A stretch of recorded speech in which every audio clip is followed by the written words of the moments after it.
నిజముగా ప్రభా, శ్రమలలో ఓదార్చే దేవుడవు.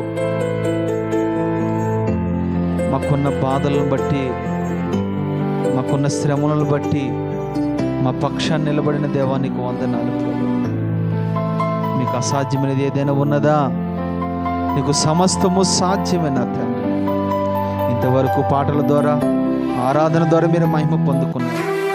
ఈ శ్రేష్టమైన సమయంలో వాక్య పరిచయ ద్వారా మాతో మీరు మాట్లాడమని యేసు నామములో అడుగుచున్నాం తండ్రి. ఆమేన్, ఆమేన్, ఆమేన్. అందరూ కూర్చుందాం. కొద్దిసేపు అందరూ కూర్చుందాం. స్తుతి కలుగునుగాక, స్తుతి కలుగునుగాక, స్తుతి కలుగునుగాక. హల్లెలూయా, హల్లెలూయా.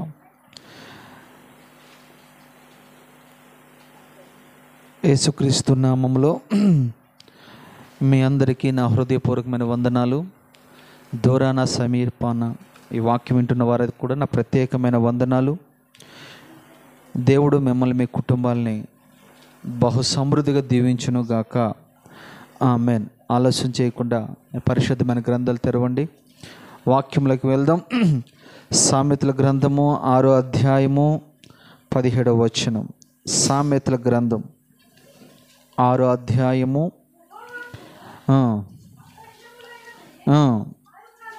యెహోవాకు అసహ్యములైనవి 6 కలవు, 7 ఆయనకు హేయములే. అవేవనగా అహంకార దృష్టియు, కలలాడు నాలుకయు, నిరపరాధులను చంపు చేతులను, దుర్యోచనలు యోచించు హృదయమును, కీడు చేయుటకు త్వరపడి పరుగెత్తు పాదములను, లేని వాటిని పలుకు అబద్ధ సాక్ష్యముయు, అన్నదమ్ములలో జగడములు పుట్టించువాడిను నా కుమారుడా. చాలు. ఇక్కడ సొలొమోను ద్వారా దేవుడు చక్కటిగా వివరిస్తున్న మాటలు ఏంటంటే, యెహోవాకు అసహ్యమైనవి 6 కలవట, 7 ఆయనకి హేయమైనవినంట. యెహోవాకు అసహ్యమైన ఎన్నంట 6 ఉన్నాయంట, 7 కూడా హేయములైనవి. చూడండి, ఏ రోజైనా వ్యక్తిగతంగా మనము ప్రార్థన చేసినప్పుడు కానీ, లేక కుటుంబ ప్రార్థనలో కానీ, లేకుండా సంఘంలోకి వచ్చిన తర్వాత మనం ప్రార్థించినప్పుడే కానీ, లేదా వాక్యం విన్నప్పుడే కానీ, లేదా ఏదైనా మీటింగ్స్కి వెళ్ళినప్పుడే కానీ, ఎప్పుడైనా సరే మనం వెళ్ళినప్పుడు దేవుణ్ణి ఎప్పుడైనా, దేవా నీకు ఆయాసకరమైన ఏమైనా నాలో ఉన్నావేమో నేను తీసివేసుకుంటాను అని ఎప్పుడైనా మనం ప్రార్థన చేశామా? నీకు నాలో అసహ్యమైనవి, లేదా ఆయాసకరమైనవి, లేదా నీకు దుఃఖాన్ని కలిగించేవి నాలో ఏమైనా ఉన్నవేమో నేను తీసివేసుకోవడానికి దేవా నాకు సహాయం చేయండి అని ఎవరైనా ప్రార్థన చేశారా? నిజంగా చెప్దాం, మనం మన గుండెల మీద చేసుకునే మాట మనం చెప్దాం. ఏ కాడికి ప్రతి క్రైస్తవుడు ఏం ప్రార్థన చేస్తాడో తెలుసా? మందిరంలో అడుగు పెట్టక మునిపే, దేవా నన్ను దీవించండి, నా కుటుంబాన్ని దీవించండి, నా భర్తకు ఉద్యోగం ఇవ్వండి, నా పిల్లలకి పెళ్ళిళ్ళ విషయంలో సహాయం చేయండి, మా కోడలకు గర్భఫలం ఇవ్వండి, మాకు ఒక సొంత ఇంటిని ఇవ్వండి, లేదా మాకు ఒక సొంత చర్చిని ఇవ్వండి. ఇలా భౌతిక సంబంధమైన వాటిని మనం అడుగుతూ వస్తూ ఉన్నాం. ఏ రోజైనా నువ్వు ఆరాధించే ఆరాధ్య దైవమైన యేసుక్రీస్తు ప్రభు వారికి అసలు ఏది ఇష్టమో నువ్వు ఎప్పుడైనా ఆలోచన చేసావా? మన పిల్లకి ఏది ఇష్టమో నీకు తెలుసు, నీ భర్తకి ఏది ఇష్టమో నీకు తెలుసు, నీ భార్యకి ఏది ఇష్టమో నీకు తెలుసు, నీ దైవజనుడికి ఏది ఇష్టమో నీకు తెలుసు. కానీ దేవునికి ఏ ఇష్టమైనవో, ఏ అసహ్యమైనవో ఏ రోజైనా నువ్వు కూర్చుని నెమ్మదిగా ఆలోచన చేసావా? శ్రేష్టమైన వర్తమానం ఈరోజు మనం వినబోతున్నాం. మనం ఎప్పుడు ప్రార్థన చేసినా మొట్టమొదటిగా నేను ప్రార్థన చేయవలసింది ఏంటి తెలుసా? దేవా నాలో మీకు ఆయాసకరమైన ఏవైనా ఉన్నవేమో అవి నేను తీసివేసుకోవడానికి నాకు సహాయం చేయండి నువ్వు ప్రార్థన చేయగలిగితే ఖచ్చితంగా దేవుడు నిజంగా సంతోషపడి నీ కోరికలన్నీ కూడా నా దేవుడు తీర్చునుగాక. తీరుస్తాడు. ఎందుకంటే ముందు మనలో ఆయాసకరమైనది. మన కుమారుడికి ఏదైనా మనం ఇవ్వాలనుకున్నాం అనుకో, వాళ్ళు చెడ్డవి ఏదైనా ఉన్నాయనుకో, మనకి ఇవ్వబుద్ధి అవుతుందా? చెప్పండి, ఇవ్వబుద్ధి అవుతుందా? ఇవ్వబుద్ధి కాదు కదా. అలాగే దేవుడు కూడా మనకి ఎన్నోసార్లు మన యొద్దకు వచ్చి నిన్ను ఆశీర్వదించాలని ఎన్నోసార్లు ఆయన ప్రయత్నం చేస్తూ వచ్చాడు. కానీ నేను ఆశీర్వదించాలంటే నీలో ఎన్నో ఆయనకు ఆయాసకరమైనవి ఉన్నాయట. ఉదాహరణకి మీకు అర్థం కావడానికి, యాకోబుని దేవుడు ఆశీర్వదించడానికి చాలా సంవత్సరాలు టైం పట్టింది. ఒక రోజున ఎబ్బోకో రేవు దగ్గర ఒంటరి వాడిగా రాత్రంతా పెనుగులాడుతూ యాకోబు ఏం అడిగాడు చెప్పండి? దేవా నన్ను ఆశీర్వదించు అని అడిగాడు. అంటే యాకోబుకు ఆశీర్వాదం లేదా? యాకోబుకు ఆశీర్వాదం లేదా? ఉందా లేదా? పాడి పంటలు అద్భుతంగా ఉన్నాయి, భార్యలు ఉన్నారు, పిల్లలు ఉన్నారు, ఆస్తిపాస్తులు ఉన్నాయి. ఇంకా ఆయనకి ఏది కొద్దివంత చెప్పండి? కానీ ఎందుకు ఆ రాత్రంతా ఏడుస్తూ ప్రార్థన చేశాడు? నాకు ఆశీర్వాదం కావాలని. అయితే ప్రభు అన్నాడు, నిజమే యాకోబు, ఈ ప్రార్థన నువ్వు ఎప్పుడు చేయలేదు. నీ తండ్రిని విడిచిపెట్టినప్పుడు నువ్వు చేయలేదు, నీ మామ దగ్గర నువ్వు ఉన్నప్పుడు చేయలేదు, నీ భార్యలతో నువ్వు ఉన్నప్పుడు నువ్వు చేయలేదు, నీకు విస్తారమైన సంపద వచ్చినప్పుడు నువ్వు చేయలేదు. కానీ ఎందుకు ఈ రాత్రి చేస్తున్నావు నువ్వు అని ప్రభు అడిగితే, అయ్యా ఇదిగో ఎంతో ఆశీర్వాదం నాకు ఉన్నప్పటికీ కూడా నాకు తృప్తి లేని జీవితం, ఏదో కొదవ నాలో ఉంది అన్నట్టుగా ఏడుస్తూ ప్రార్థన చేసినప్పుడు, సరే యాకోబు నేను ఆశీర్వదిస్తాను, ఇంతకే నీ పేరు ఏంటి అని అడిగాడు. నా పేరు యాకోబు అని చెప్పాడు. యాకోబు అన్న మాటకు అర్థము మోసగాడని. చూసారా? అంటే యాకోబులు ఎప్పుడైతే ఆ మోసం చేసే తనాన్ని ఒప్పుకుని విడిచిపెట్టాడో, దాని తర్వాత దేవుడు ఆయన ఆశీర్వదించడం మొదలుపెట్టాడు. ఈరోజు ఆయనలో నుంచి 12 మంది గోత్రకర్తలు బయటకు వచ్చారు. యాకోబు ఆశీర్వాదం అంతా ఇంత కాదండి. ఈ రోజున దేవుడు మనల్ని ఆశీర్వదించాలని, నువ్వు రక్షించబడిన నాటి నుండి నేటి వరకు నీ యొద్దకు పలుమార్లు వస్తూ ఉన్నాడు నిన్ను ఆశీర్వదించాలని, పలుమార్లు నిన్ను దర్శిస్తూ ఉన్నాడు నిన్ను దీవించాలని, నీ సమస్యల నుంచి విడుదల ఇవ్వాలని. అయితే నీకు ఆయనకు అడ్డుబండగా ఏమన్నా తెలుసా? పాపం ఉంది. పాపం ఉన్న వ్యక్తిని దేవుడు ఎప్పుడు కూడా ఆశీర్వదించలేడు. ఒకవేళ అలా ఆశీర్వదిస్తే లూసిఫర్ అంటాడు, సాతాన్ అంటాడు, నువ్వు అన్యాయస్తుడు అని అంటాడా లేదా? దేవుడు నన్ను ఆశీర్వదించాలని ఆశపడుతూ ఉన్నాడు. అయితే నేను నిన్ను ఆశీర్వదించాలంటే నీలో కొన్ని హేయమైనవి ఉన్నాయి. హేయమైనవి అని అంటే ఆ మాటకి నిజమైన నిర్వచనం ఏంటంటే, నిజమైన అర్థం ఏంటంటే ఆయనకి ఇష్టము లేనివి అని అర్థం. యెహోవాకు అసహ్యమైనవి అంటే అర్థం ఏంటి? ఇష్టము లేనివి. హేయమైనవి అంటే అర్థం ఏంటి? ఇష్టము లేనివి. ఆయనకి దుఃఖాన్ని కలిగించేవి మనలో ఎన్నో ఉన్నాయంట. దరిదాపుగా ఇందులో 7 ఉన్నాయి అంశాలు. 1 కాదు, 2 కాదు, 7 అంశాలు ఉన్నాయి. అయితే ఈరోజు ఒక్క అంశం గురించి నేను మీతో మాట్లాడడానికి ఇష్టపడుతూ ఉన్నాను. చూడండి, అహంకారం గురించి నేను ఈరోజు మీతో మాట్లాడాలని ఆశపడుతూ ఉన్నాను. చూడండి, మళ్ళీ ఒకసారి ఆ మూల వాక్యం చదువుకుంటే, యెహోవాకు అసహ్యములైనవి 6 కలవు, 7 ఆయనకు హేయములైనవి. హేయములైనవి గురించి మనం ఈరోజు మాట్లాడదాం. చూడండి, అదే సామెతల గ్రంథం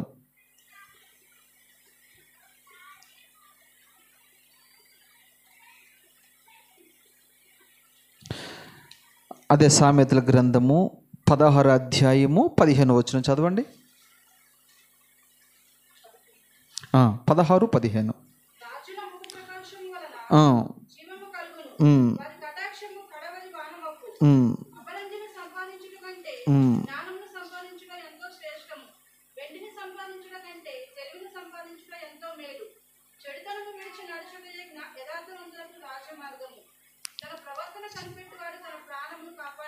చూడండి, ఆ 2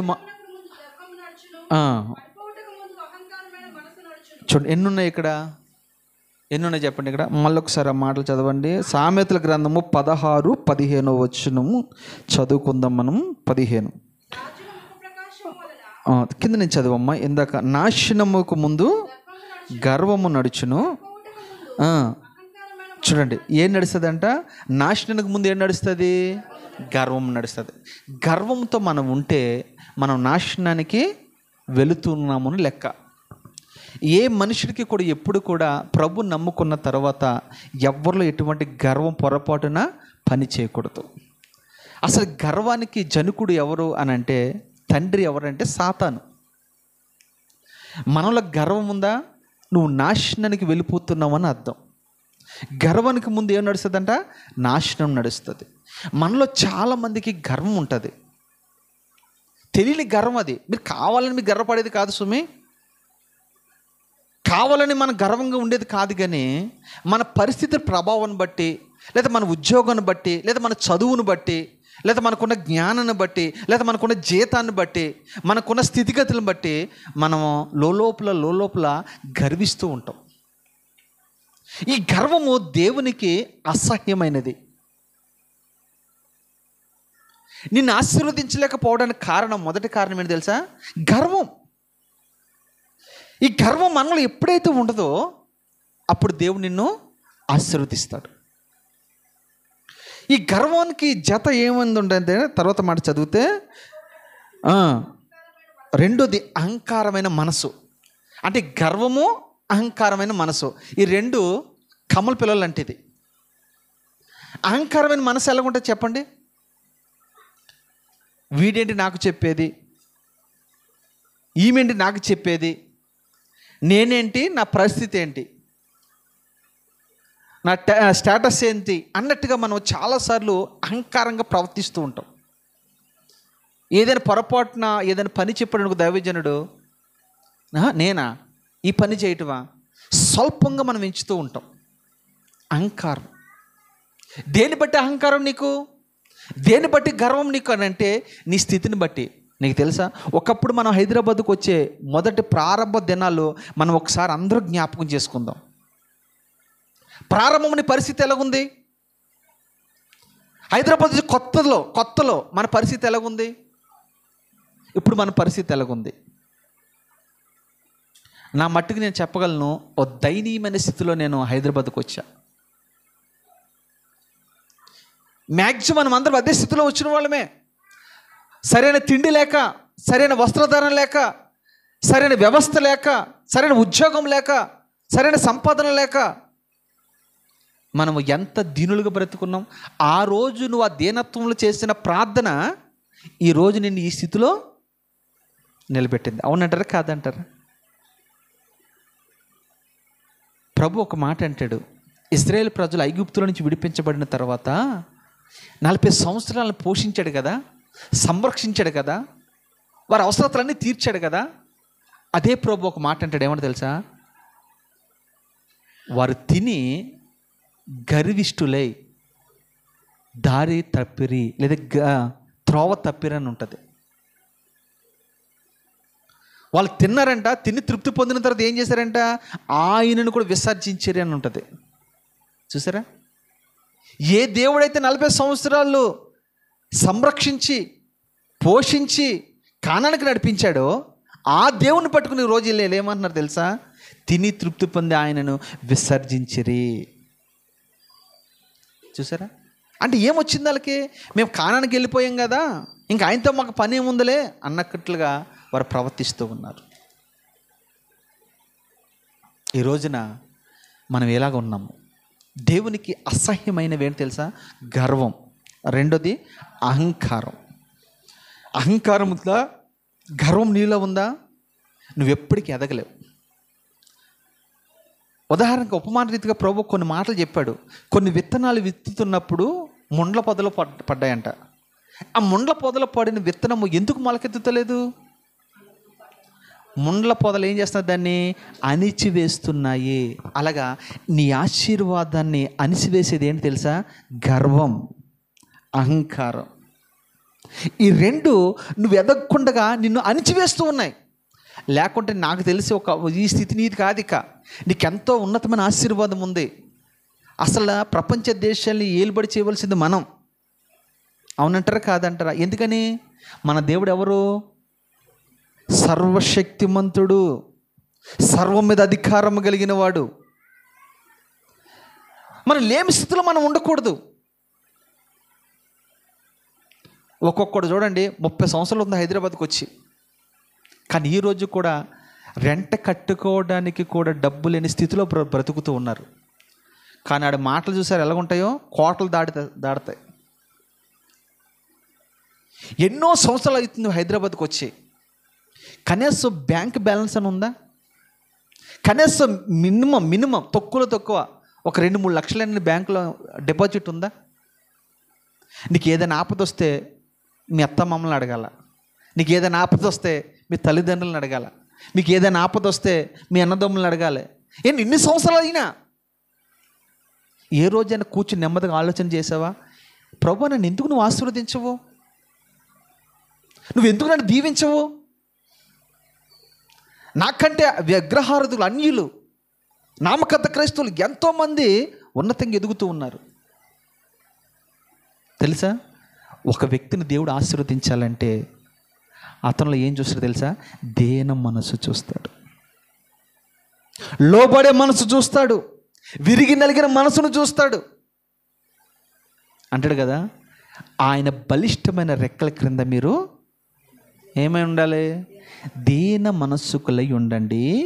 తగిన కాలంలో ఆయన మిమ్మల్ని హెచ్చించును. చూసారా? దీన మనస్సుకులై ఉండాలి.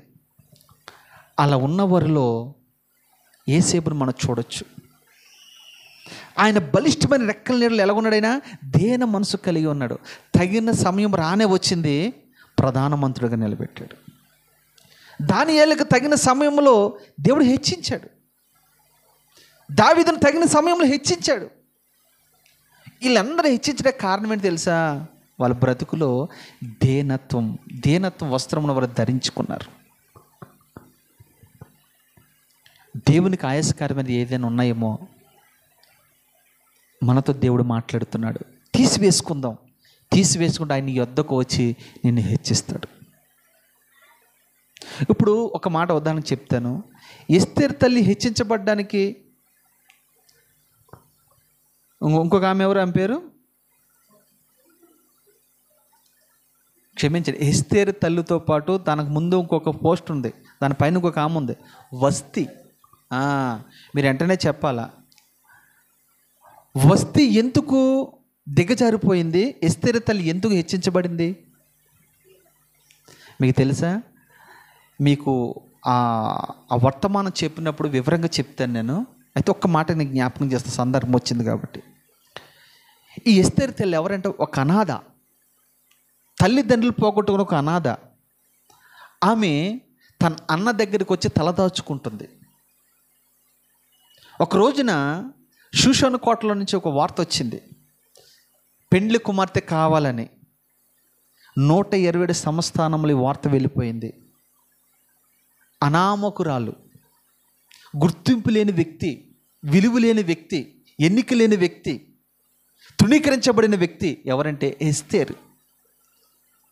ఈ ఎస్తేరు ఆ పిలుపునందుకుని షూషాను కోటలకు వెళ్ళింది. వెళ్ళినప్పుడు మొదటిగా ఒక మాట అంటాడు, అమ్మా నువ్వు షూషాను కోటలకు వెళ్తున్నావు కదా, అక్కడ ఎంతోమందికి పరిచయం అవుతారు.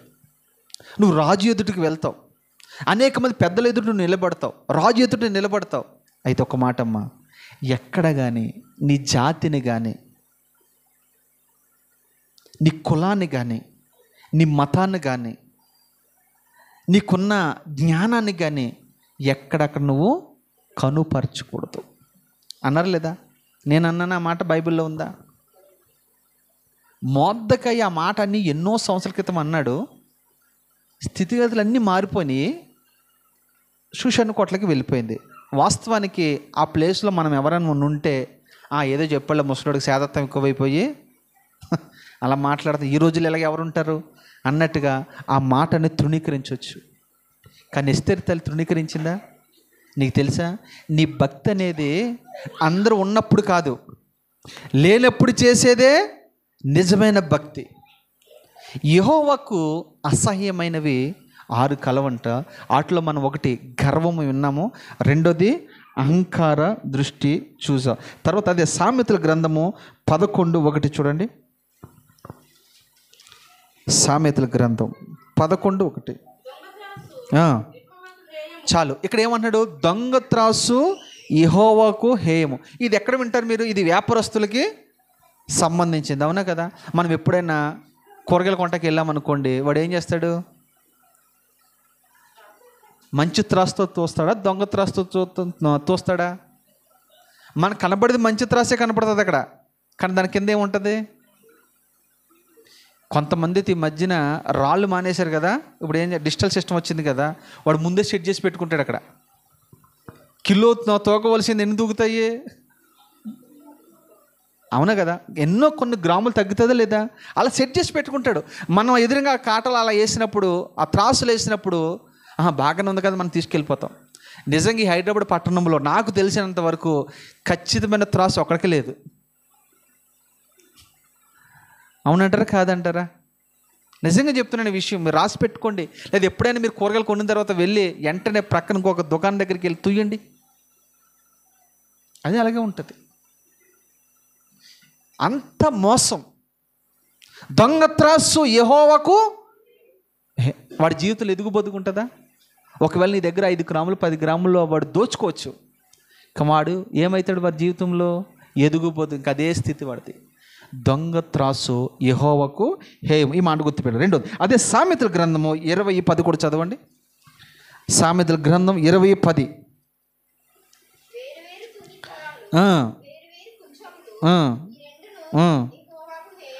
రెండోది ఏమంటున్నాడు ఇక్కడ? వేరు వేరు తునికరాళ్ళు, వేరు వేరు కొంచెములు యెహోవాకు హేయములంట. ఇంకొక మాట అదే చూడండి, అదే సామెతలు 25:13 కూడా చదవండి.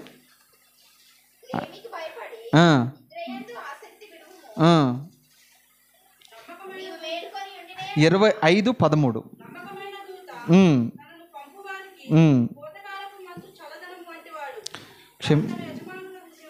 లేదమ్మా, సామెతలు క్షమించండి, ద్వితీయోపదేశకాండము, క్షమించండమ్మా, ద్వితీయోపదేశకాండము 25:13. 25:13. ఈ 3 మాటలు ఒకే కోవకు చెందిందనమాట. అందుకనే హెచ్చు తగ్గులు గల వేరు వేరు తునికరాళ్ళు నీ సంచులో ఉంచుకొనకూడదు. చాలు. ఇంతకే వేరు వేరు తునికరాళ్ళు యెహోవాకి హేయమని విన్నాము, దొంగ త్రాసు యెహోవాకి హేయమని విన్నాము. ఇక లాస్ట్ మాట ఏం మాట్లాడుతున్నాడు? వేరు వేరు తునికరాళ్ళు నీ సంచిలో ఉండట. అంటే ఏ సంచి? మార్కెట్కి పట్టుకెళ్ళే సంచా? చెప్పండి, ఏ సంచి? ఎస్, మీకు వాక్య జ్ఞానం చాలా ఉంది, దేవునికి మహిమ కలుగును గాక. హృదయం అనే ఈ సంచిలో ఏముండకూడదు? వేరు వేరు తునికరాళ్ళు ఉండకూడదు. వేరు వేరు తునికరాళ్ళు అంటే ఏంటి? ఇక్కడేమో స్తోత్ర బలి అంటాం, ఎక్కడ? చర్చిలో. మీకు ఆల్రెడీ అర్థమైపోయి ఉంటుంది. బయటికి వెళ్తే ఏ బలి? బాహుబలి అంటాం. పర్లే చెప్పండి, మీకు తెలిసినాయే కదా ఇవన్నీ. చర్చిలోనేమో స్తోత్ర బలి, బయటికి వెళ్తేనేమో బాహుబలి. సాయంకాలం 6 అవుతేనేమో ఇంకో బలి. ఏది చెప్పండి? ఏ ఉంటాయి కదా అలాగా. తర్వాత అన్యులతో వివాహానికి మీరు వెళ్ళినప్పుడు అక్కడ వేరే పాట, అన్యులతో మాట్లాడినప్పుడు వేరే పాట, అన్యులతో సహవాసం చేసినప్పుడు వేరే ఉంటుంది, మీ బంధువుల దగ్గరికి వెళ్ళినప్పుడు వేరే ఉంటుంది, మీ రక్త సంబంధికులతో ఉన్నప్పుడు వేరే ఉంటుంది, చర్చిలో ఉన్నప్పుడు వేరే ఉంటుంది. మన వేషం చూసి ప్రభువుకి పిచ్చెక్కిపోద్ది ఒక్కోసారి. అంతేనా? అందుకని ప్రభు అన్నాడు, వేశ్యనైనా క్షమిస్తానేమో కానీ అది వేషధారిని క్షమించనని అన్నాడు. ఎందుకంటే మన వేషం అలాగ ఉంటుంది. ఇప్పుడు సినిమా వాళ్ళకంటే వాళ్ళకి అదే జీవితం కాబట్టి, అదే బతుకుదేరు కాబట్టి ఖచ్చితంగా వేషం వేసుకుంటారు. వేషం వేసుకుంటేనే వాళ్ళకి డబ్బులు వస్తాయి. కానీ మనం ఎందుకు వేషం వేసుకోవాలి? మన వేషం ఏంటి తెలుసా? నిజంగా చెప్పండి, ఈ రోజున ఈ బైబిల్ని నువ్వు ధైర్యంగా పట్టుకుని మందిరానికి రాగలుగుతున్నావా? నిజంగా చెప్పండి, రాగలుగుతున్నారా? సిగ్గు, భయము. ఎవరో తక్కువవారు అనుకుంటారేమోనని భయం మనకి, తక్కువగా చూస్తారేమోనని భయం మనకి. మీకు తెలుసా, భూమి మీద దేవుణ్ణి నువ్వు నిజంగా ఒప్పుకోకపోతే పరలోకంలో దూతల ఎదుట ఆయన మనల్ని ఒప్పుకుంటాడా? ఒప్పుకోడు కదా. నువ్వు నన్ను 10 మందిలోనే ఒప్పుకోలేకపోతున్నావు, ఈ చిన్న ప్రపంచంలోనే ఒప్పుకోలేకపోతున్నావు. దేవదూతలు, శతకోటి దేవదూతల ఎదుట, ధవల సింహాసనం ఎదుట, కెరూబుల ఎదుట, షరాబుల ఎదుట, 4 పెద్దల ఎదుట నేను ఎలా ఒప్పుకుంటాను నిన్ను? నీకు తెలుసా, దేవుణ్ణి ధైర్యముతో మనం వెంబడించాలి, ధైర్యంగా మనం ఆరాధించాలి, ధైర్యంగా మనం చెప్పుకునేవారిగా మనం ఉండాలి. ఎందుకు ఈ విషయం చెప్తున్నాను తెలుసా? నీవు, దేవుడు అంటాడు, నన్ను ఘనపరచువారని నేను ఘనపరుస్తాను. వేరు వేరు తునికరాళ్ళు నీ హృదయం అనే సంచిలో ఉండకూడదు. అది యెహోవాకు హేయము. అంటే వేషధారంతో కూడిన భక్తి నువ్వు చేయకూడదు. అందుకని ప్రభు ఏమంటాడు, ఉంటే వెచ్చగానే ఉండు, నులివెచ్చని స్థితిలో నువ్వు ఉండకూడదు. అప్పుడు నేను ఉమ్మి వేస్తాను నీ మీద. ప్రకటన గ్రంథంలో సంఘాల గురించి రాసినప్పుడు మాటలు ఉంటాయి. అయితే వెచ్చగానే ఉండు, లేదా చల్లగానే, అయితే లోకంలోనే ఉండు, లేదా దేవునిలైనా ఉండు. నులివెచ్చని స్థితిలో ఉండొద్దు. నులివెచ్చని భక్తి నువ్వు చేస్తే అది నాకు హేయము. వేరు వేరు తునికరాలంటే మీకు అర్థమైందో లేదో మళ్ళీ చెప్తాను. మనలో ఉన్న అన్య సాంప్రదాయాలు, అన్య పద్ధతులు ఇంకా మనలో ఉంచుకున్నామేమో. ఇలాగే పద్దనరాము నుండి లాబాను తన 2 భార్యలను, దాసీలను, పనివారిని, కుమార్తెలను తీసుకుని వస్తూ ఉన్నాడు. ఎక్కడికి వస్తున్నాడు? బేతేలుకు వస్తూ ఉన్నాడు.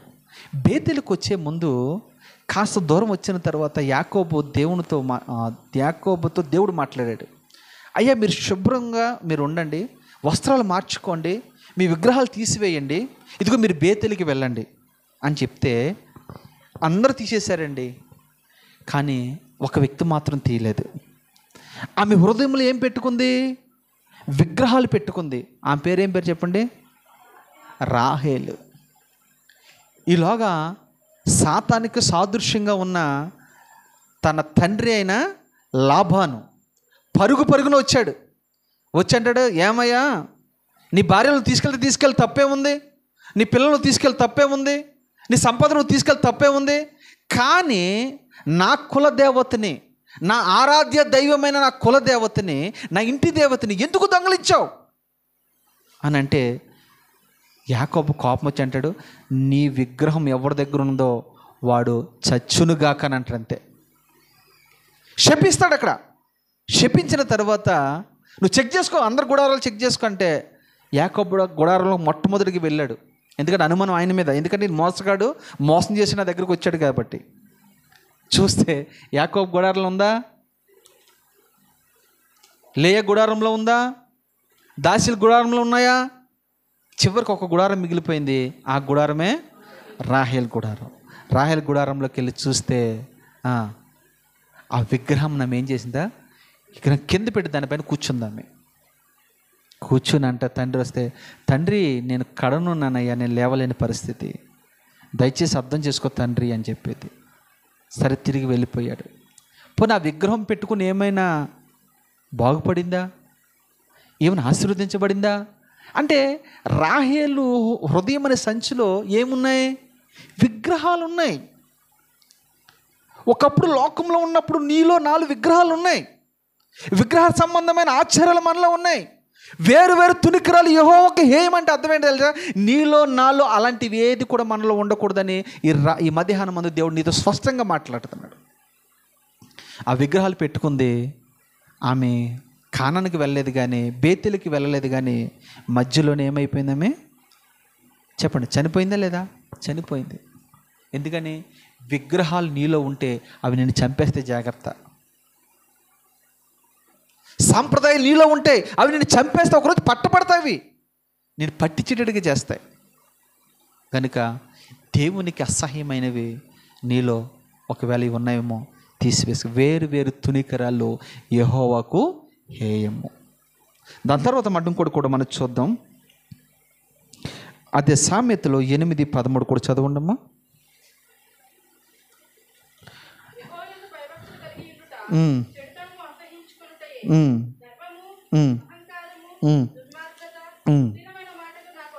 అబ్బా ఎన్ని ఉన్నాయి అక్కడ, మళ్ళా చదువునానా. ఒకటి గర్వం. గర్వం దేవునికి ఏమై ఉందంట? అసహ్యమై ఉన్నదా లేదా? గర్వం అసహ్యం అంట. రెండోది అహంకారము ఆయనకు అసహ్యం అంట. మూడోది దుర్మార్గత ఆయనకు అసహ్యం అంట. నాలుగోది కుటిలమైన మాటలు. అంటే ఏంటి అది? కుటిలమైన మాటలు అంటే ఇక్కడ మాట అక్కడ, అక్కడ మాట ఇక్కడ, నోటి నిండా అబద్ధాలే. కుటిలమైన మాటలు, గొడవలు పెట్టే మాటలు, చిచ్చు పెట్టే మాటలు, జగడాలు పుట్టించే మాటలు, భార్యాభర్తల మధ్యన చుచ్చు పెట్టే మాటలు, అత్తగారు కోళ్ళ మధ్య చుచ్చు పెట్టే మాటలు, సంఘంలో విశ్వాసకి చుచ్చు పెట్టే మాటలు, విశ్వాస సేవకుడి మధ్యన చుచ్చు పెట్టే ఇవే కుటిలమైన మాటలు. అంటే ఈ కుటిలమైన మాటలు ఈ 4 కూడా దేవునికి అసహ్యములైనవి. దేవునికి ఎన్ని అసహ్యమైనవి ఉన్నాయి చూడండి. ఈ 4 విన్నారు. దాని తర్వాత దొంగ త్రాసు విన్నారు. ఇవన్నీ కూడా దేవునికి అసహ్యమైనవి.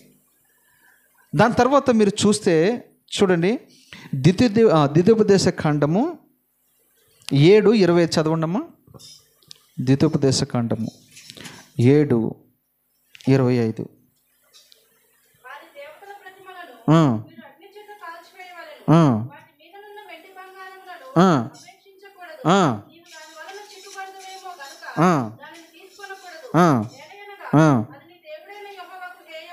చూడు, ఏ హేయం అంటే ఇక్కడ ఒకప్పుడు వీళ్ళు ఐగుప్తులో ఉన్నప్పుడు ఐగుప్తు ఆచారాలు, ఐగుప్తు విగ్రహారాధన, ఐగుప్తు సంబంధమైన విగ్రహారాధన చేస్తూ వచ్చారు. విడిపించినప్పుడు దేవుడు ఒక మాట అన్నాడు, మీరు వాటిని ఏమీ కూడా తీసుకురాకూడదు, వాటి ఏది కూడా మీరు ఆచరించకూడదు. అందుకనే మీరు చాలా దూరం వెళ్ళి నన్ను మీరు ఆరాధించాలి. దరిదాపుగా ఐగుప్తులో నుంచి 3 కిలోమీటర్ల దూరం వెళ్ళిన తర్వాతనే వాళ్ళు ఆరాధించమని ప్రభు చెప్పాడు. దగ్గరగా ఉంటే మళ్ళీ మీరు ఆలోచనలు వస్తాయేమోనని దూరంగా వెళ్ళమన్నాడా లేదా? అందుకనే మనం ఒక్కసారి విగ్రహాలలో నుంచి బయటకు వచ్చిన తర్వాత మనం వాటికి దూరంగా ఉండాలి. దూరంగా ఉన్న తర్వాత ఒకప్పుడు ఆ విగ్రహాల బొమ్మల మీద ఉన్న వెండి కావచ్చు, బంగారం కావచ్చు, అక్కడ అదే చెప్తున్నాడు ఆయన. ఏమన్నాడు అక్కడ? మళ్ళీ చదువమ్మా. వారి దేవతల ప్రతిమల మీద వాటిని అన్నిటి మనం ఏం చేయాలి? అవి మళ్ళీ జ్ఞాపకానికి రాకుండా ఉండాలంటే మనం ఏం చేయాలా? అగ్ని చేత వాటిని కాల్చివేసేయాలా. నీలో ఉన్న విగ్రహాలన్నీ కూడా మనం ఏం చేయాలి? వాక్యమైన అగ్ని చేత మనము కాల్చివేసుకోవాలి. కాల్చివేసుకుంటున్నామా? అలాగని మీరు ఈ విషయం తెలియక ఇంటికెళ్ళి నిప్పంటించుకుని కాల్చేసుకుంటున్నారు. ఎవడో ఒక సామెత ఉందంట, కొండలో ఒక పెద్ద పర్వతంలోకి ఎలక దూరిందంట. వాడు ఏం చేశాడు? కొండంతా తవ్వాడంటాడు. చిన్న ఎలకని పట్టుకోవడానికి వాడు ఏం చేశాడు? కొండంతా తవ్వాడు. దొరికింది అది. అలాగ ఉంటుంది. ఇప్పుడు అన్న ఇలాగ అన్నాడు కాబట్టి మనం ఇంటికి వెళ్ళిపోయి మన హృదయంలో ఉన్న పాపం పోవాలంటే పెట్రోల్ వేసుకుని తగలబెట్టుకోవాలని అనుకున్నారనుకో, ఇంకా అంతకుమించి వేరేది ఏముంటుంది. అయితే మనకు ఒక అగ్ని ఉంది. వాక్యమనే అగ్ని చేత నువ్వు రోజు చదువుతూ ఉన్నప్పుడు ఏమైతే తెలుసా? నీలో ఉన్న విగ్రహాలన్నీ కూడా కాల్చివేయబడతాయి. నీలో ఉన్న దేవునికి హేయమైనవన్నీ కూడా కాల్చివేయబడతాయి. ఈ కాల్చివేయబడాలంటే ఒకటే ముందు దీనికి, ఒకటి ప్రార్థన, రెండోది వాక్యం ధ్యానించుట. ఈ 2 అనుభవాలతో నువ్వు ఎప్పుడైతే ముందుకు వెళ్తావో ఆటోమేటిక్గా నీ హృదయంలో ఉన్నవన్నీ కూడా కాల్చివేయబడతాయి. దాని తర్వాత విగ్రహాల మీద ఉన్న విగ్రహాలన్నీ కాల్చివేయండి. తర్వాత వాటి వెండి మీద ఉన్న వెండి బంగారాలు మీరు అపేక్షించుకో. మనము యేసయ్యని నమ్ముకున్న తర్వాత కూడా చాలామంది స్త్రీలకి బంగారు పిచ్చి పోదు, వెండి పిచ్చి పోదు. ఒక్కసారి నువ్వు హేయమని అంటే మీకు తెలుసా? మీకు ఒక విషయం చెప్తాను, మీకు ఎప్పుడు చెప్పలేదు కానీ మీరు బాధపడతారని, కానీ వాక్యం వచ్చింది కూడా ఈరోజు చెప్తా. చాలామంది నన్ను మొన్న ఒక ఎస్పీ భార్య వచ్చి అడిగింది నన్ను ఒక విషయం. ఆమె దేవుణ్ణి నమ్ముకుందట, బొట్టు పెట్టుకుంది. నన్ను వచ్చి అడిగింది, అయ్యా ఒకప్పుడు మేము ఇవన్నీ పెట్టుకుని ఆరాధించాము విగ్రహాలకి, మరి ప్రభు దగ్గరికి వస్తే ఇవన్నీ తీసేయమంటున్నారు, బొట్టేమన్నా అడ్డమా అన్నట్టుగా మాట్లాడింది ఆమె. ఇది ఉంటే నష్టం అంటారా అని అడిగింది. నేనన్నాను, మరి నష్టమే కదమ్మా. ఒకవేళ లోకంలో ఉన్నప్పుడు విగ్రహారాధన చేసినప్పుడు ఏదైతే అలంకరించుకొని నువ్వు ఆరాధన చేసావో వాటికి దేవుడు పూర్తిగా వ్యతిరేకం. నువ్వు దేవుని దగ్గరికి వచ్చిన తర్వాత అవన్నీ నువ్వేం చేయాలా? తీసివేయాలా. ఒకవేళ తీసివేయలేదనుకో, వాటితోనే నువ్వు ఆరాధన చేసావనుకో, అప్పుడు నువ్వు దేవునికి ఎలా కనపడతావు తెలుసా? ఒక విగ్రహంగా కనపడతావు.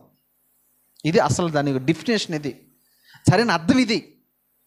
ఇవన్నీ మనం అలంకరించుకుని ప్రార్థన చేసామనుకో, ఇవన్నీ అలంకరించుకుని ఆరాధన చేసామనుకో, దేవుడు చూసి ఏమనుకుంటాడు తెలుసా? ఇది విగ్రహారాధన, విగ్రహారాధన. అందుకనే కదా బేతేలుకి వెళ్ళినప్పుడు యాకోబుని ఏమన్నాడు? నీ బంగారము వెండి అన్నీ తీసివేసి మక్స్త వృక్షంగా దాచిపెట్టమన్నాడా లేదా? దాచిపెట్టమన్నాడు. అలాగని ఇప్పుడు తీసేమన్నానని తీసేసి చర్చి కానుకగా ఇచ్చేసేదండి. మీరెందుకు ఇస్తారు కానీ అని అడిగినంత మాత్రం ఇస్తారండి. కానీ జాగ్రత్త పెట్టుకోండి, అవసరానికి వాడుకుంటూ ఉండండి. దేవుని మిమ్మల్ని దీవించునుగాక. ఇక్కడ విగ్రహారాధన అనేది దేవునికి అసహ్యమని దేవుడు చెప్తూ ఉన్నాడు. వాటి మీద వెండి బంగారాన్ని నువ్వు కాల్చివేయాలని చెప్తున్నాడు. దాని తర్వాత మాట ఏం చెప్తున్నాడమ్మా?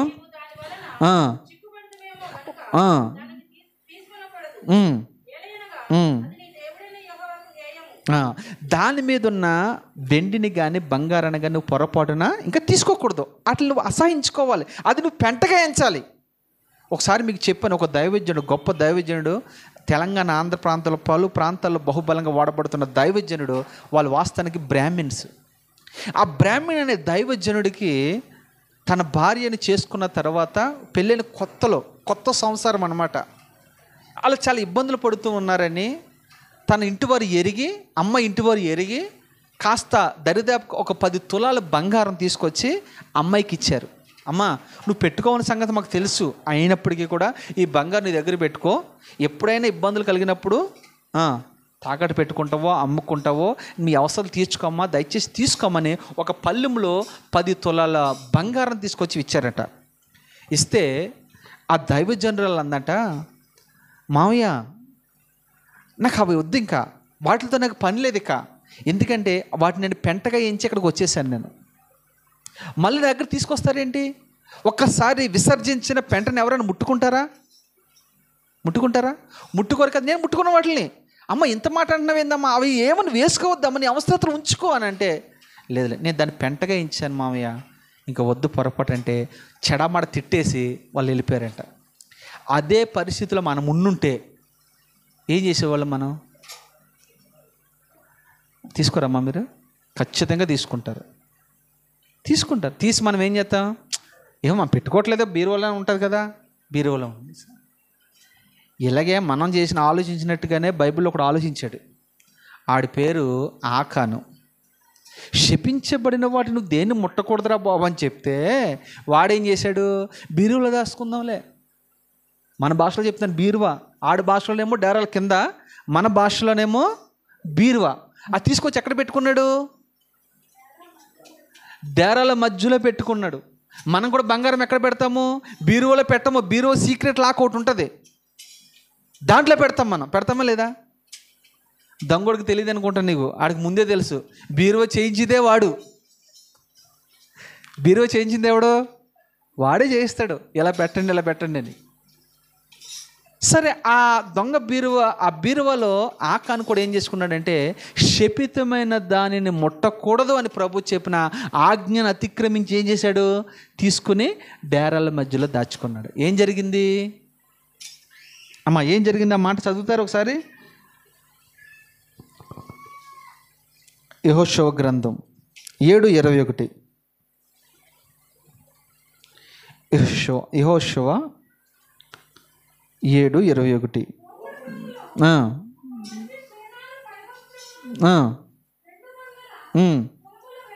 వెండిని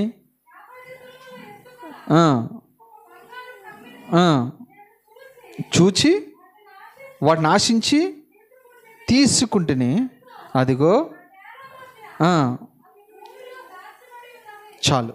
అక్కడ ఆజ్ఞ అతిక్రమమే పాపము, పాపం వల్ల వచ్చు జీతము మరణమే కదా. కానీ యాకాను ఏం చేశాడు? దేవుడు ఆజ్ఞను అతిక్రమించాడు. అతిక్రమించిన తర్వాత ఏం జరిగింది తెలుసా? ఇజ్రాయేల్ ప్రజలందరికీ కూడా ఓటమి ఎదురయ్యింది. ఓటము లేని వారిగా ఎన్నో రాజ్యాలను, ఎంతో రాజులను, బలవంతులను జయించుకుంటూ వచ్చారు. చిన్న హాయి అనే చిన్న ఊరుందండి, చిన్న పట్టణం అది.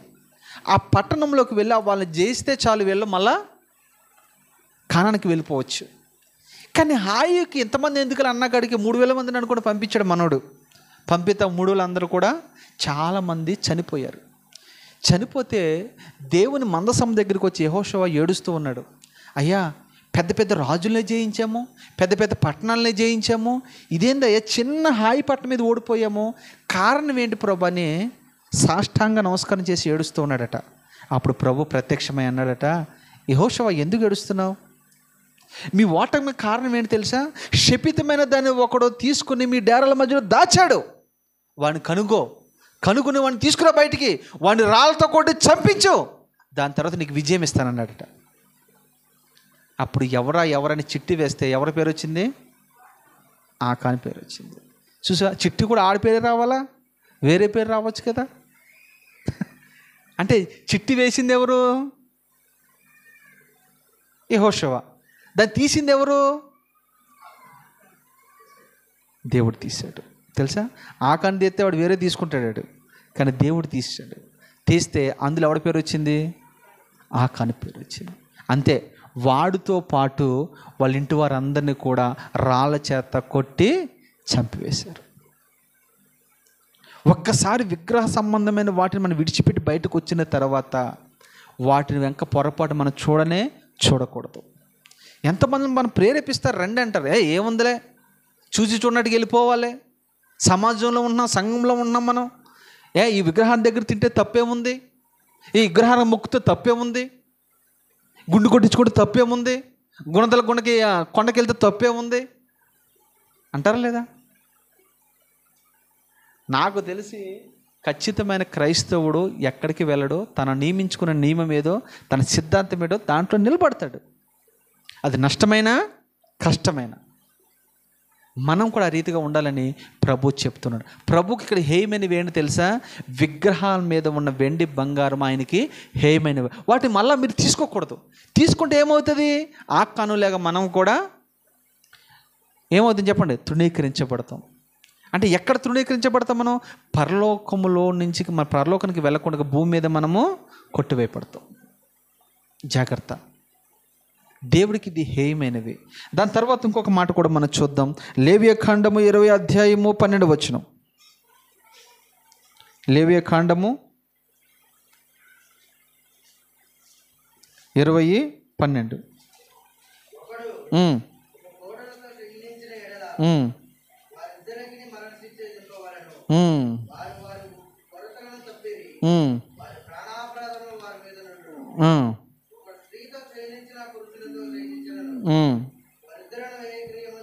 చాలు, ఈ ఇంటికి వెళ్ళిన తర్వాత మీరు చదువుకోండి మాటలు. అంటే ఇక్కడ చివరికంట మామ కోడలతో తప్పు చేసినా కానీ అది దేవుని దృష్టికి ఏమైందట?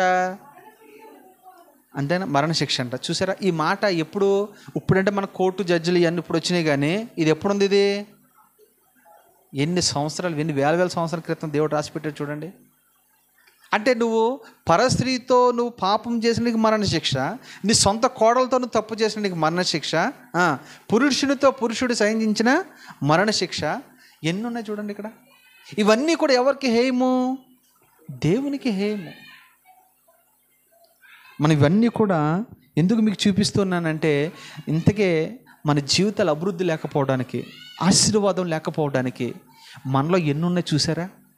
వీటిని మనం తీసేసుకోవడానికి దేవుడు మనకు మరొక అవకాశం ఇచ్చాడు. నువ్వు ప్రార్థన చేసే ముందు, నువ్వు దేవుని అడిగే ముందు చూసారా? ఇప్పుడు ఉదాహరణకు మీకు చెప్తాను ఒక మాట. మన స్నేహితుడు ఉన్నాడు అనుకోండి, మన స్నేహితుడు మనకి ఇబ్బందులు ఉన్నప్పుడు అప్పిచ్చాడు అనుకోండి, ఎంతో తక్కువే, ఎంతో కొంత అమౌంట్ తీసుకున్నాం, అది మనం ఆయనకి తిరిగి ఇవ్వలేకపోయాం. తర్వాత నీకు మళ్ళీ సమస్య వచ్చింది. ఇప్పుడు వెళ్ళి ఏం ముఖం పెట్టిన అడుగుతావు? నువ్వు అడగలవా? అడుగుతావా? కొంతమంది సిగ్గు లేకుండా అడిగేటోళ్ళు కూడా ఉన్నారు. అలాగ అడగగలం మనము, ఎందుకంటే అది అసలుదే ఇవ్వలేదు, మళ్ళీ వెళ్ళి ఏం అడుగుతాం? అలాగే దేవుడు నీకు ఇవ్వాలని అంటే, నిన్ను ఆశీర్వదించాలంటే ఆయనకి హేమని ఏ ఉన్నాయో మనం అన్నీ తీసివేసుకుందాము గాక. అదే దినవృత్తాంతములు 23:14 కూడా చదవమ్మా. ఇది ఫైనల్ జడ్జిమెంట్ అనమాట, అంటే తీర్పుకి ఇది సాదృశ్యంగా ఉంది మాట. మీరు ఒకసారి ఆ మాట చూడండి. 23:14.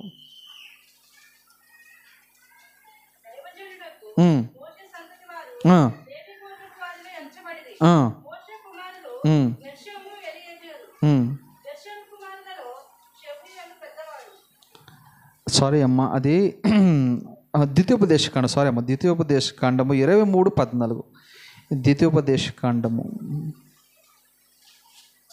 ద్వితీయోపదేశకాండము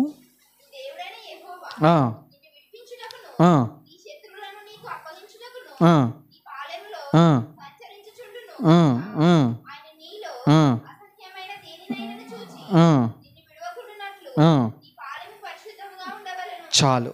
ఇది ఫైనల్ జడ్జిమెంటు. రెండోది తీర్పుకి ఇది గుర్తుగా ఉంది. ఆ మాట మీకు అర్థమైందా? మళ్ళీ చదివించిన ఆ మాట ఎంత అర్థం ఉందో ఒకసారి వేరే వాళ్ళు కూడా చదవండి. ఇప్పుడు నీ దేవుడైన యెహోవా నిన్ను విడిపించుటకును నీ శత్రువులను నీకు అప్పగించుటకును నీ పాలెములో సంచరించుచుండెను గనుక ఆయన నీలో అసహ్యములైనవి ఏమైనా చూచి నిన్ను విడవకూడినట్లు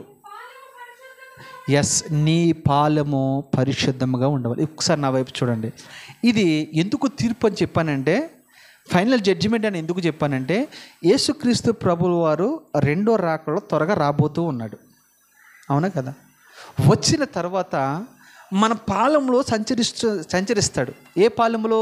ఈ భూమి అనే పాలెంలో ఆయన సంచరించబోతూ ఉన్నాడు. సంచరించినప్పుడు ఇంకా నీలో ఏమైనా ఏమైనా ఉన్నాయి అనుకో, ఆయన ఏం చేస్తాడు? మనల్ని విడిచిపెడతాడట. అంటే నేను తీసుకువెళ్ళ, ఆయన ఎందుకు వస్తున్నాడు ఇక్కడ మళ్ళీ తిరిగి? నేను తీసుకువెళ్ళడానికి.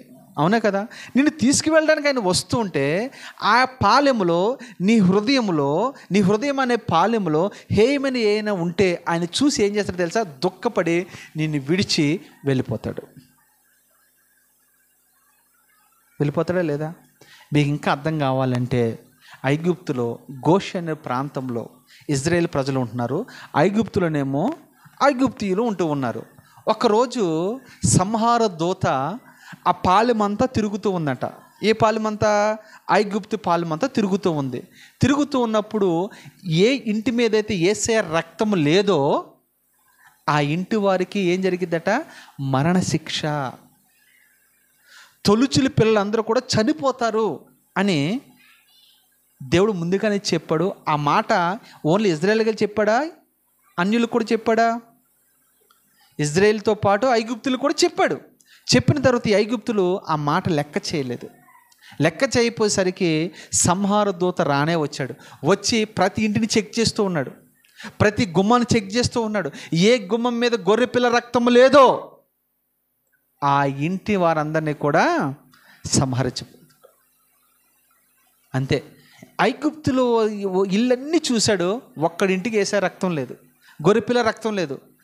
ఆ ఇంటిలో పుట్టిన ఘోష అంతా ఇంత కాదండి. ఐగుప్తులో తొలుచూరి మగపిల్లలందరూ కూడా చనిపోయేరి అని ఉంటుంది.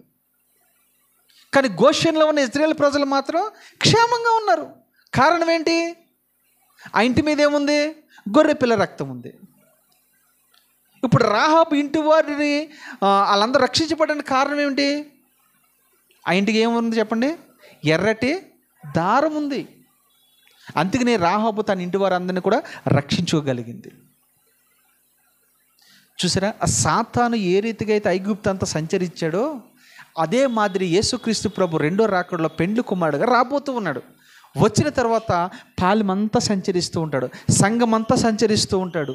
ఈ సంఘంలో ఎవరు ఎలాగున్నారు, ఎవరిలో హేయమని ఉన్నాయి, ఎవరిలో హేయమైనవని తొలగించుకున్నారు, నాకు ఇష్టమైన రీతికి ఎవరు బ్రతికారు, నాకు ఇష్టంగా ఎవరు జీవించారు అని వాళ్ళందరినీ పరిశీలన చేసిన తర్వాత వాళ్ళందరినీ కూడా చూడండి, ఆయనకి ఇష్టమైన వారందరినీ కూడా ఏం చేస్తారో తెలుసా, తీసుకుని వెళ్ళిపోతాడు.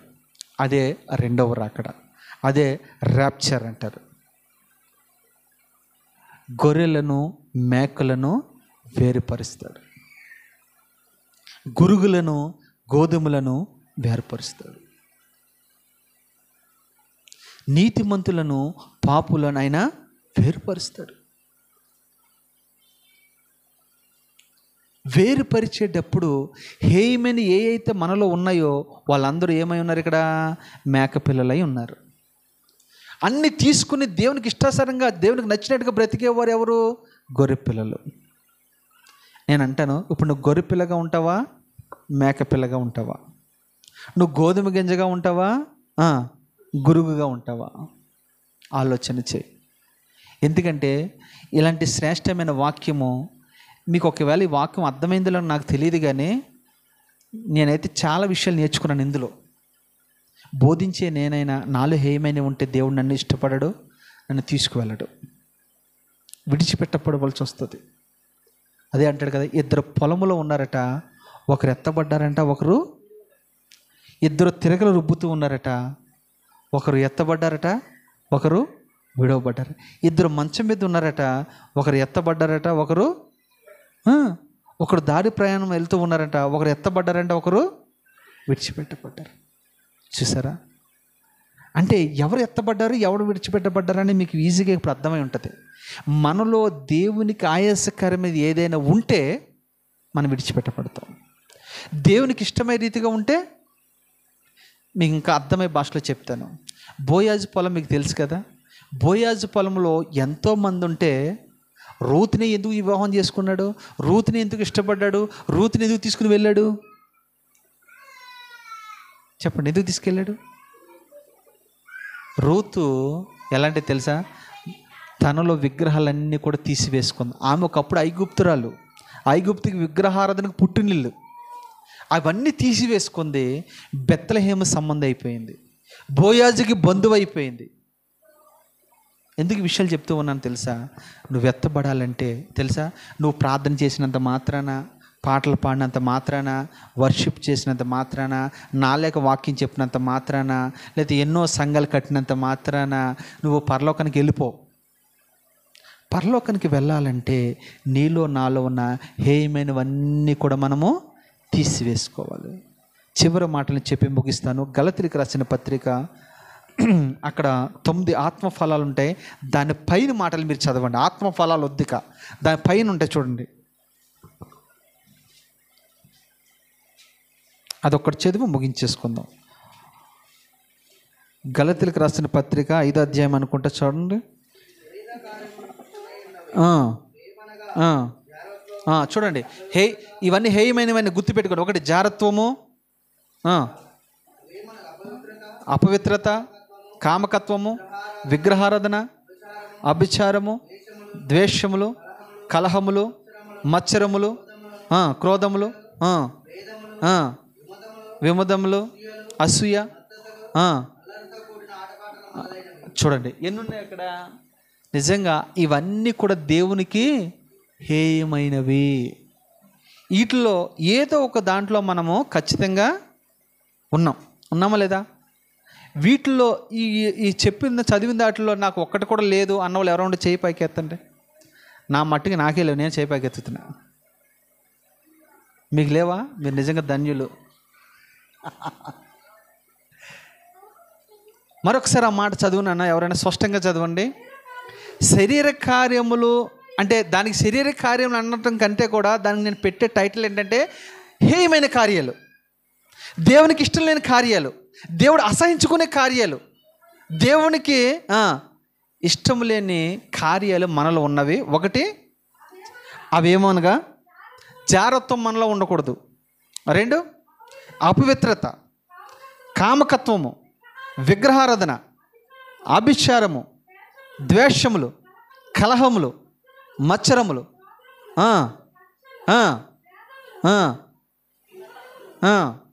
అసూయ, ఆట అంటే ఇంచుమించుగా మీరు అక్కడ అండర్లైన్ చేసుకోండి, 15 ఉన్నాయి లేవా? 15 వీటిల్లో మనం ఎన్నిటిలో మనలో ఎన్ని ఉన్నాయి, మనలో ఎన్ని లేవు. ఒకసారి మీరు ఇంటికి వెళ్ళిన తర్వాత, ఇప్పుడు ఇక్కడ ఏం వద్దు కానీ నెమ్మదిగా ఇంటికి వెళ్ళిన తర్వాత ఒక పెన్ను తీసుకోండి, ఒక పేపర్ తీసుకోండి, రాసుకోండి. నిజమే ప్రభువా ఇది నాలో ఉంది అని అక్కడ అండర్లైన్ చేసుకోండి. దాని మీద మీరు చేయి పెట్టండి, చేయి పెట్టి ప్రార్థన చేయండి. దేవా నాకు ఇటు నుంచి విడుదల ఇవ్వండి. ఇంతవరకు నాకు అర్థం కాలేదు ప్రభువా, నువ్వు ఎందుకు నన్ను ఆశీర్వదించలేదు, నాకు ఇన్ని సంవత్సరాలు నేను వెంబడిస్తున్నాను కానీ ఇవి తీసుకేసుకోవాలనే విషయం కూడా నాకు తెలియదు ప్రభువా అని నిజంగా ప్రభు సన్నిధిలో ఒక చంటి పిల్లడు ఏడ్చినట్టుగా మనం ఏడ్చి వీటన్నిటి నుంచి మనం విడుదల పొందితే ఖచ్చితంగా దేవుని యొక్క దీవెన నీకు, నీ కుటుంబం మీద, నీ సంఘం మీద నిత్యము నిలుచునుగాక. ఆమెన్. ఈ కొద్ది మాటలు దేవుడు దీవించి ఆశీర్వదించునుగాక. ఆమెన్. ప్రార్థన చేసుకుందాం. హల్లెలూయా.